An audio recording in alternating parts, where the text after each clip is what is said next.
community members. I'm honored to be here today celebrating the class of 2021 at our annual LatinX graduation ceremony at University of the Pacific. Bienvenidos graduados, familiares, amigos, facultad, personal, alumnos, miembros de la comunidad.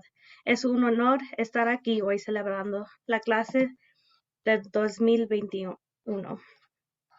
As we begin our celebration, I first want to take a moment to acknowledge the land on which we gather. University of the Pacific resides on the ancestral lands of the Northern Valley Yokuts, Nesinon, and Ohlone peoples. We acknowledge the indigenous communities that reside here and those that had been historically removed through force and acts of genocide through the process of colonization. We affirm indigenous sovereignty, history, and experiences. While we gather here to celebrate your accomplishments, we must first recognize the challenges that you face to be here today. Overcoming transitions due to a global pandemic, for some of you having to move in the middle of the semester, try not to fall asleep while on Zoom, and so many other challenges that came with being a student in this past year. Debemos tomar un momento para reconocer lo difícil que fue para nuestros graduados en el último año con la pandemia. 3 years ago, I sat where you are today, excited to be graduating, also nervous for the unknown future. I sat and reflected on the past 4 years of my college experience. I thought of the amazing friendships I had made, the places I traveled to, the organizations I had been a part of, and everything else that helped me to get to that day. I think back to that moment now, and how I didn't think about the challenges. I looked at everything that made it beautiful. I remember the day I moved into my sorority house. My parents and grandparents were with me, and I clearly remember the look on my grandpa's face when we walked up to the home. He looked at it in awe and said, "Esto es más de lo que yo he soñado para mi familia." This is more than I have ever dreamt of my family being able to accomplish. As you look back at your time here, remember to thank those who stood by your side throughout your experience, and think about the sacrifices that perhaps you or someone before you had to make for you to be here today, and that someone you love dreamt of this for many years. That the degree you hold is not just yours, but everyone else who stands beside you. As you move on to your next adventure, I encourage you to find your passions and to follow your passions towards happiness. And remember to bring your whole self to each and every table you get the opportunity to be at. It is an honor to present to you this year's keynote speaker, Amanda Renteria. Amanda is an American political aide who worked as the national political director for Hillary Clinton during the 2016 presidential run, chief of operations to California Attorney General Javier Becerra, and the chief of staff and legislative advisor to 2 United States senators. Renteria made history as the first Latina chief of staff in the history of the United States Senate. She ran for governor in 2018, and Renteria double majored in economics and political science at Stanford University, writing her senior honors thesis on women in politics. She played basketball and softball during her time at Stanford, and she earned an MBA from Harvard Business School. She now manages a nonprofit focused on brain-related diseases. And I'm honored to present to you this year's keynote speaker, Amanda Renteria, Si Se Pudo.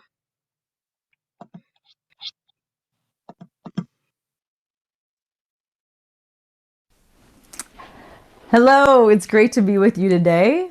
Thank you, Jasmine, for that wonderful introduction. I was honored to be asked to be here today, and it was even more special to be asked by the daughter of an old hometown friend of mine who shared how proud she is of you and all you are doing to lead our Latino community at the University of Pacific.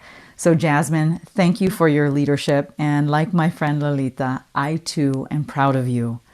Y a todos, gracias por esta invitación a celebrar con todos ustedes. La verdad es que graduaciones son muy especiales en mi vida y para toda mi familia. Nunca puedo olvidar mi graduación de la universidad porque era una celebración para toda la familia y toda la comunidad. Hi everyone. As I thought about my remarks today, two things came to mind. One, how important education has been in my life, and two, that an achievement like today is not just an individual achievement, but a collective moment for our community and our country. In fact, it could be argued that there is no other group of graduates who will determine the potential of our collective future in this country. But before I lay all that responsibility on your shoulders, graduates, I'll give you a bit of background of why I think today is so important and why we need your leadership in whatever industry is next for you. So to back up, I grew up just down the road from UOP, down the 99, take an exit and go down a long 2-lane road to a small town. I know many of you are familiar with that kind of drive. My little town was Woodlake. My parents were former farm workers. My dad is from Zacatecas, Mexico, and my mom is from Santa Ana, California. They landed in Woodlake because there was this popular labor camp right outside of town. And as some of you might know, Woodlake is in one of the poorest congressional districts in the state, among the poorest 10th across the country. And rates of illiteracy, poverty, unemployment are always too high and often in the double digits. And along with that, our schools are severely under-resourced. Therefore, my story, like many of yours, was an unusual one to college. In fact, it was a bit of surprise in my high school year when I received an acceptance package from a university where only 3 others from my high school had ever gone. And there had never been a woman or Latino student.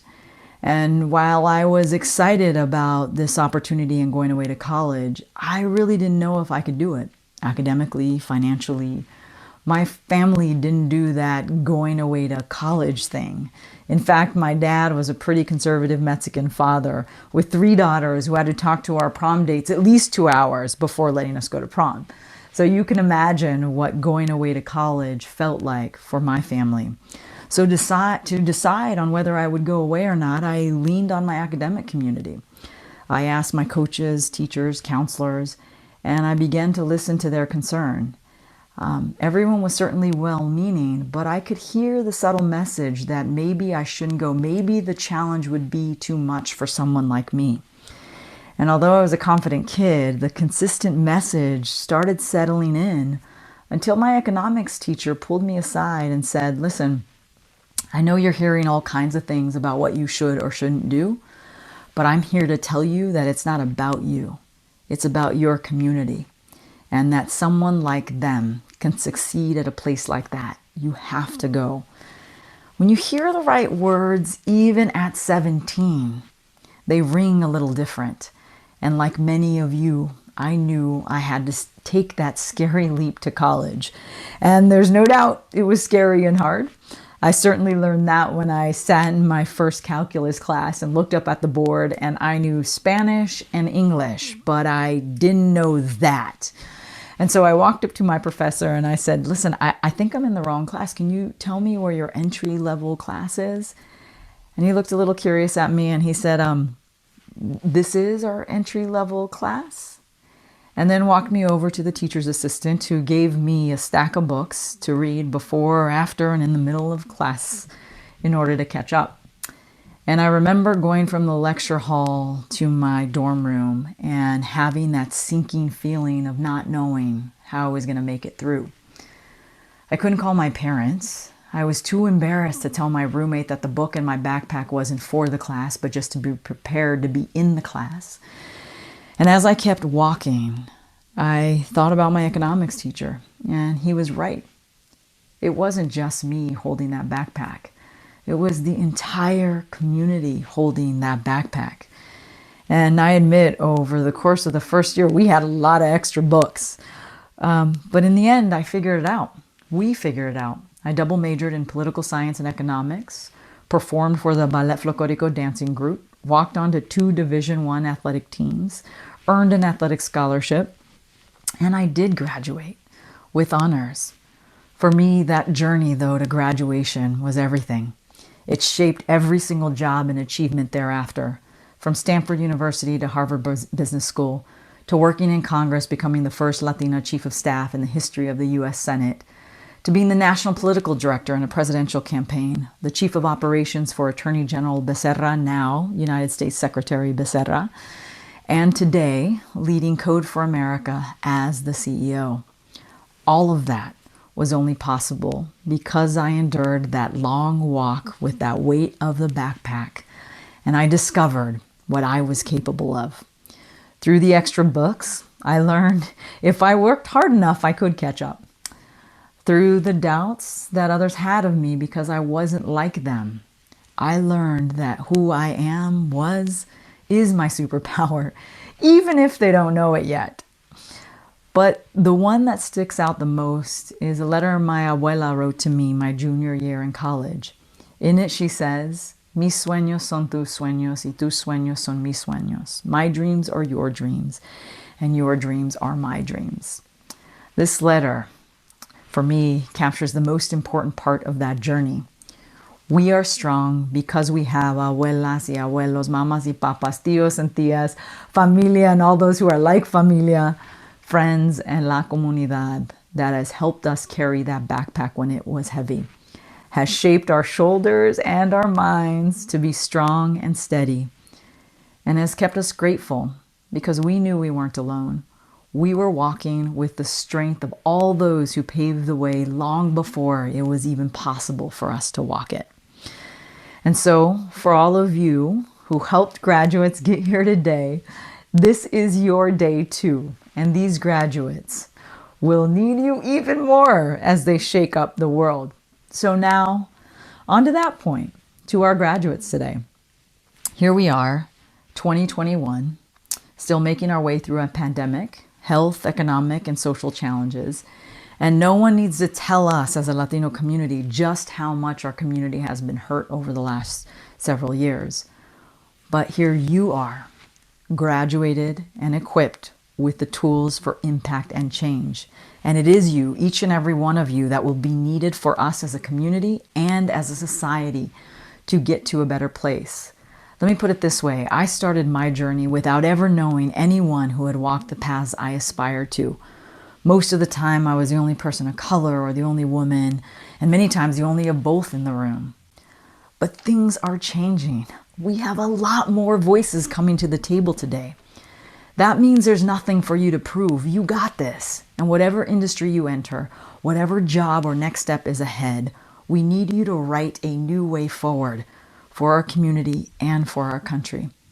Here's why. We Latinos are 18% of the population, 60 million strong across the country, 4.4 million Latino-owned businesses contributing $700 billion to this country. We were 32 million eligible voters in 2020, becoming the largest racial or ethnic minority group in the electorate for the first time in our country's history last year. In California, we are 38% of the population. And if you look to the future, our kids, our younger students whose path you've paved today, 9 of the top 10 cities in the country, Latinos represent the largest group of public school students by a long shot. In some places like LA, we make up 73% of students. In Houston, 62%. Or in a place you might not think of, Boston, 42% of Boston public school kids are Latino.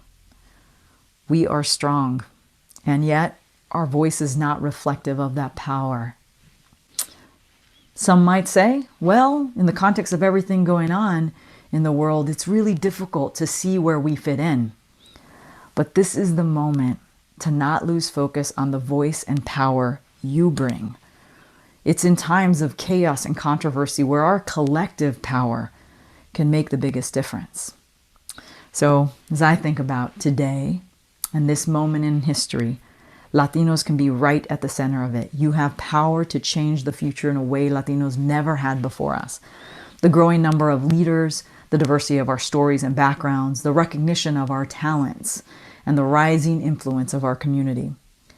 You are coming to power at a time when our country needs us to reconfigure our democracy in order to build trust and serve all people. As the largest growing demographic, public institutions can only sustain if they are influenced by us and for us, and we can't start soon enough. So as you enter this next phase, I want to remind you of our collective history as a Latino Hispanic community here in the Central Valley of California, Whether you come from Guatemala, Honduras, Nicaragua, El Salvador, or Mexico, we all have a collective history here where people have escaped violence, endured economic hardship, persevered in some of the toughest working conditions, all in search of humanity, hope, and a better world for all. It is in this spirit it's the spirit that defined our ancestors, wherever they came from, as well as the founding principles that built this nation. Do not lose focus because you have everything needed to take us to a better place. I think about La Lucha de César Chávez, de Dolores Huerta, de mis padres who were there in the fields with thousands of Latinos on March 10th, 1968, when a candidate for president, Robert Kennedy, stood in solidarity with César Chávez y dijo esto: cuando sus hijos y sus nietos tomen sus lugares en los Estados Unidos y vayan a secundaria y a universidad y tomen trabajos, empleos con buen pago, ustedes van a decir, yo hice esto. Yo estuve allí en el punto de dificultad y de peligro. During a time of controversy for our Latino community, in solidarity with César Chávez, Kennedy said, when your children and grandchildren take their place in America, going to high school and college and taking good jobs at good pay, you will say, I did this. I was there at the point of difficulty and danger. To the graduates, I know you got what it takes to shape this moment despite the difficulty and danger. And as you walk your own path to making that difference, I leave you with the words of mi abuela. My dreams are your dreams, and your dreams are all of our dreams for our community and este país. Thank you and congratulations.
Thank you, everyone, for being with us today. I wish you all the best of luck and have a good night.